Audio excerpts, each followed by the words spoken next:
Hi friends, welcome back to the channel. In today's video, I am transforming my plaza floating island into a grand Bridgerton-inspired Rose Palace, of course using all of the new rose furniture that came in the new Beauty and the Beast Once Upon a Dance Dream bundle. This build also features Touch of Magic rugs that are inspired by my Oasis Resort build, which you can definitely go check out later. Without further ado, let us begin the build and Touch of Magic tutorials.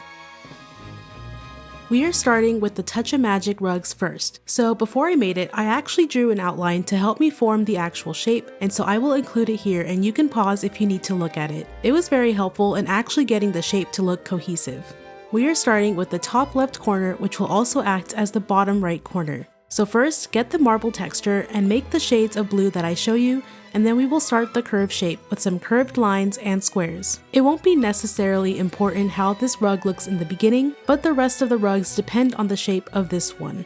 When I get the shape that I want, I make a lighter colored outline with curved lines, and then I use some more red colored motifs to cut it into the curved pattern.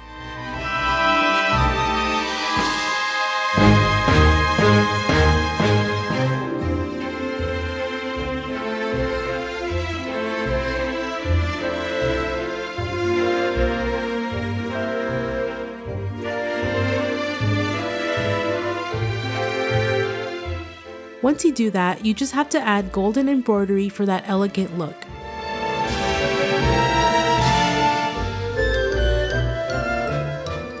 Moving on to both of the side middle pieces, it is important to know that wherever you stand is exactly where the rug you design drops. I try to stand in the middle, using another rug as a center reference, and make sure the rug lands exactly aligned with the first one that we made. This will take a little bit of time and patience, but it is absolutely worth the end result. I am showing you just how many times I had to adjust to even get it even. Once you get that part aligned, you'll be able to continue the curve to where it looks nearly perfect. So for this piece, I'm creating curves on both ends to make a widened circular shape and using more motifs with the scissor tool to shape it.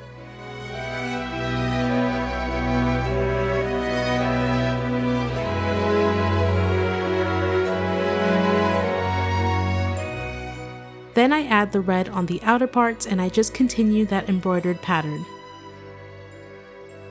We are doing just one more complicated rug, so please bear with me. This will be the top right corner and bottom left corner, and yes, it is different from the first one despite it looking nearly the same. I put that middle rug on top and I repeat the process of aligning it, which shouldn't take long at all as long as you stay in your spot. We are finishing the curve to go back towards the center, repeating the steps from last time. That will conclude the difficult part of the rug tutorial, and for the last rug, all you have to do is just make a blank water rug with no other motifs on it. And this is what it should all look like together.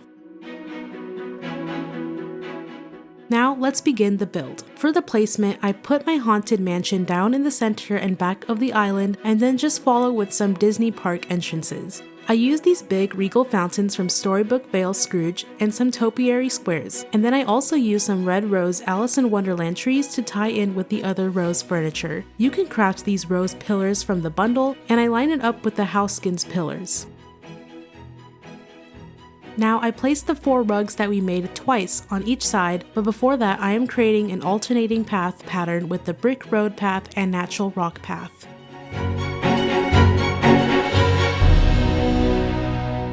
On either side, I put down the rugs and build the circular shape.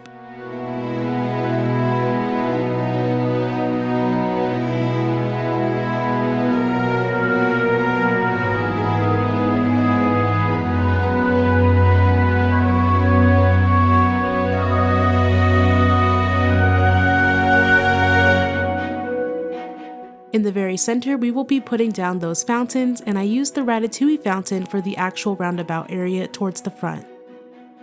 Utilizing the diagonal pathing, I am going to make a sort of pattern which I thought added some textural interest to the build. I will try to frame it around the topiary squares later. Meanwhile, I'm just going to make adjustments as needed since symmetry plays an important part of the build.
On the sides of the fountain, I use the elegant stone fence, while on the longer sides I use marble fencing, which is craftable. You can just use one or the other if you don't have the elegant stone fence.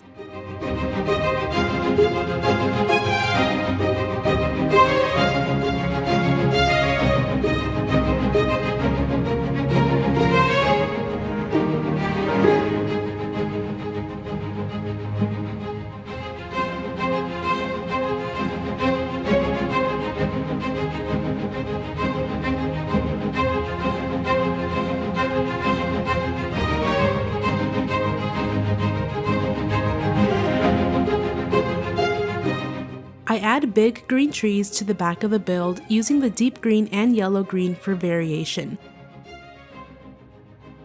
What I do here will move since I replace it with the rose gazebo, but I finalize the placement of the topiaries in order to line up with the thin outer pathing.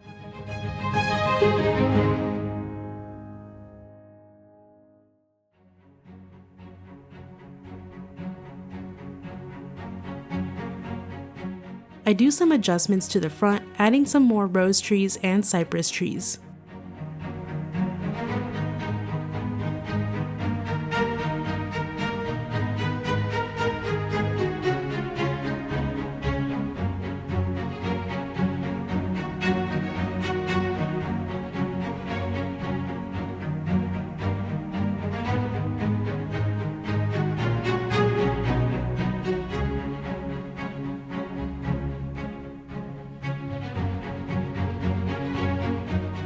I use Vitalis Mine lamps in the fountains to give a pop of glow.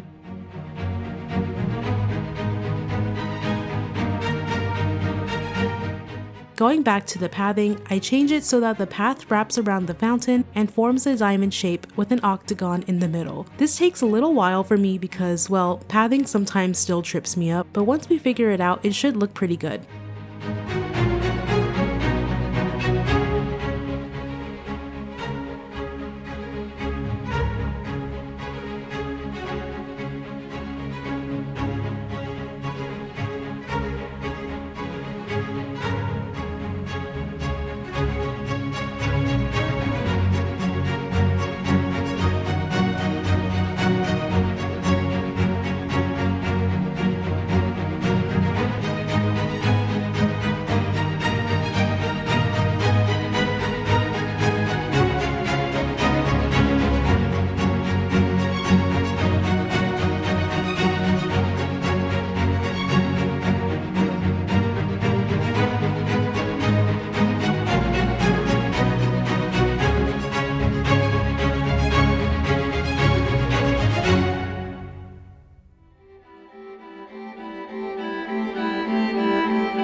As I said before, we are going to put these rose gazebos in the front and some on the sides of the buildings and wrap it around with more topiaries and cypress trees.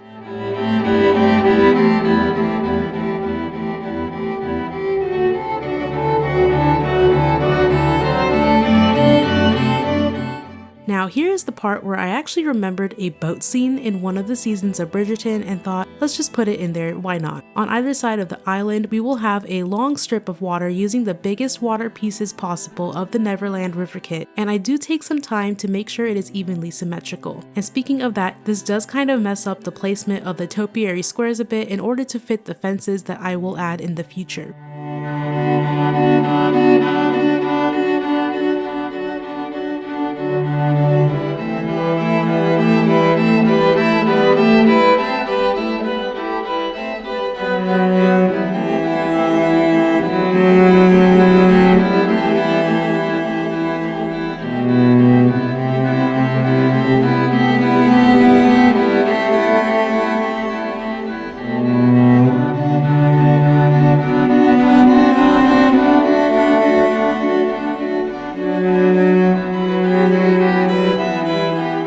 The placement of the water is a bit tricky because I want to line the back with cypress trees. But once I get that placement, I will alternate using the deep green cypress trees and the lighter colored ones, and it just looks nice. I was actually kind of proud of that idea, I'm not gonna lie. And just repeat that on the other side.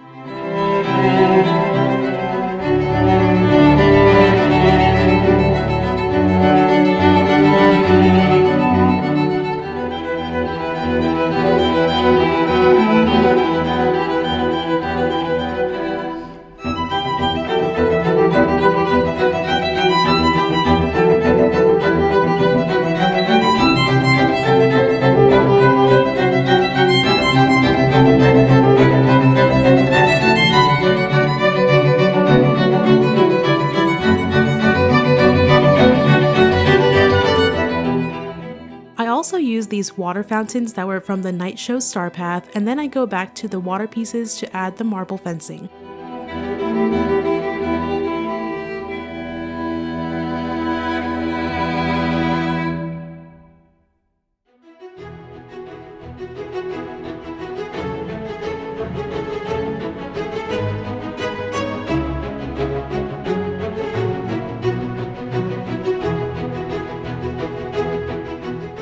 I am filling the space with some more different sized trees and just adjusting the existing ones.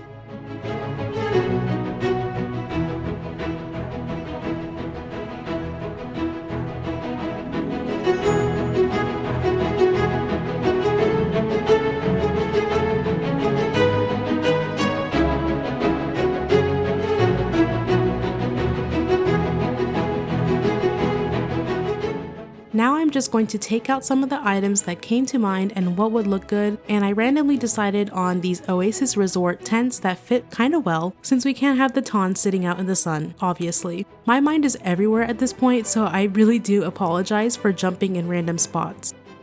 In the water, add some boats and swans to fill up the space and make it less empty.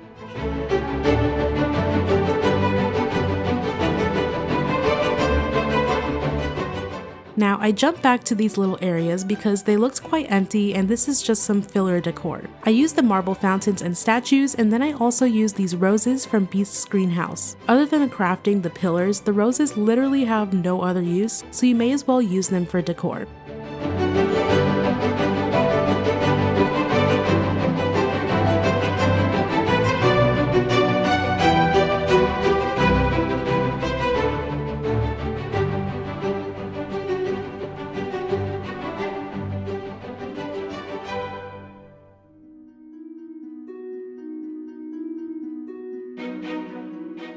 I also use these candles for light features and just more of those statues in other areas.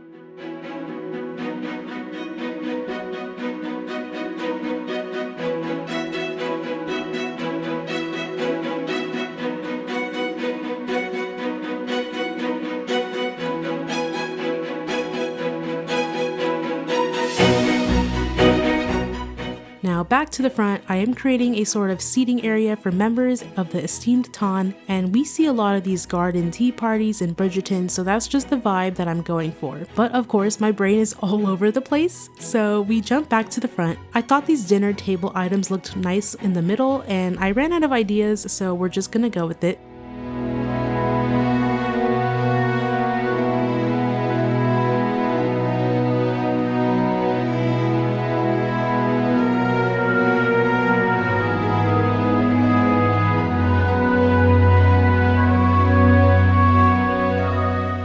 Anyways, back to the front, I am using more elegant looking items, keeping it casual for a garden party. So I used these wooden tables from that coffee shop Houseskin, and I put some musical accompaniment for entertainment.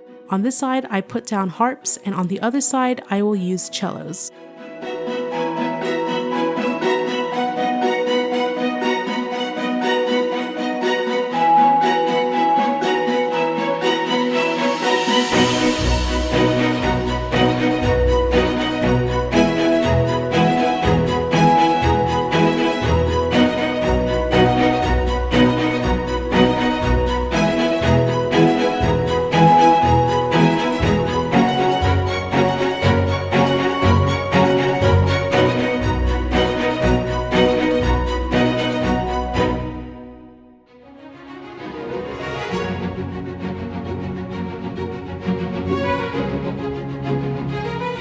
This area is pretty basic to me, so just put down candles, plumeria pathing, and beach grass.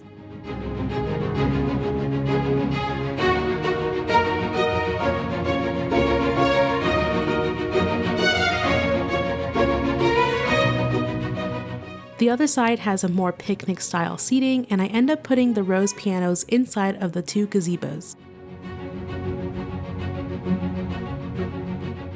There is a shaded seating area with the Beauty and the Beast furniture, but you can put whatever you want in there.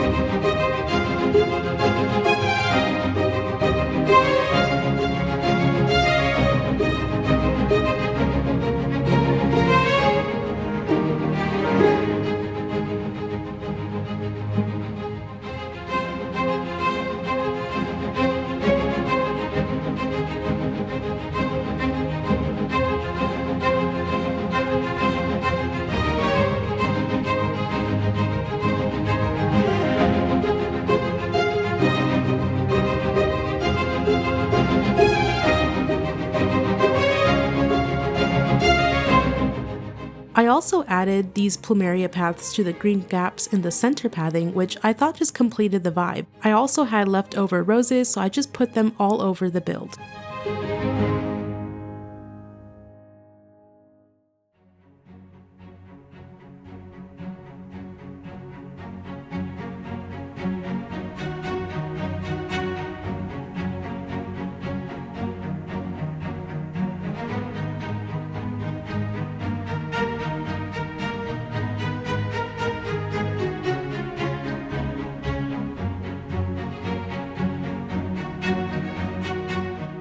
And finishing off with the water pieces, I added a bunch of water lilies, and then I eventually add some of the tangled lanterns, which I had no idea can go over water. The more you know. And once you do that, you are done.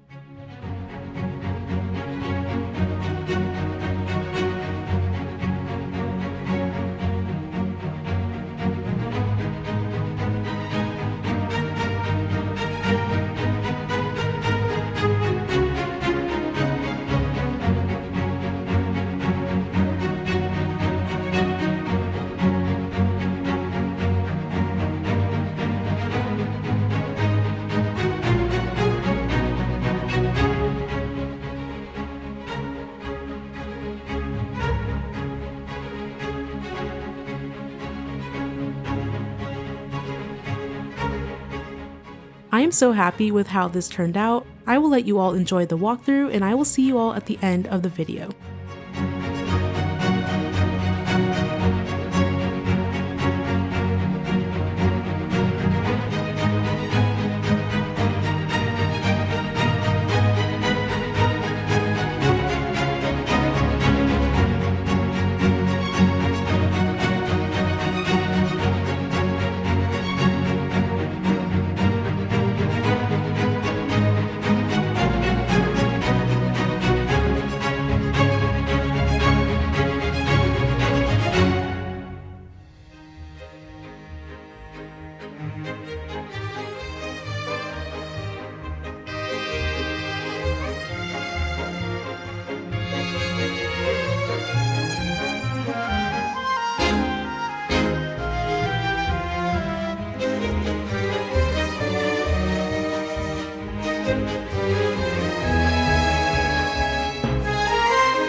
And that was the speed build. I hope you guys enjoyed the video, and I hope you guys found it helpful from the Touch of Magic rugs to the rest of the build. Of course, I get it if the rugs take too much time and patience to make yourself, so I will be doing future boutique openings for you to come and pick them up yourself if you don't want to attempt these yourself. If you guys liked the video, be sure to like, subscribe, and I will see you all next time. Bye!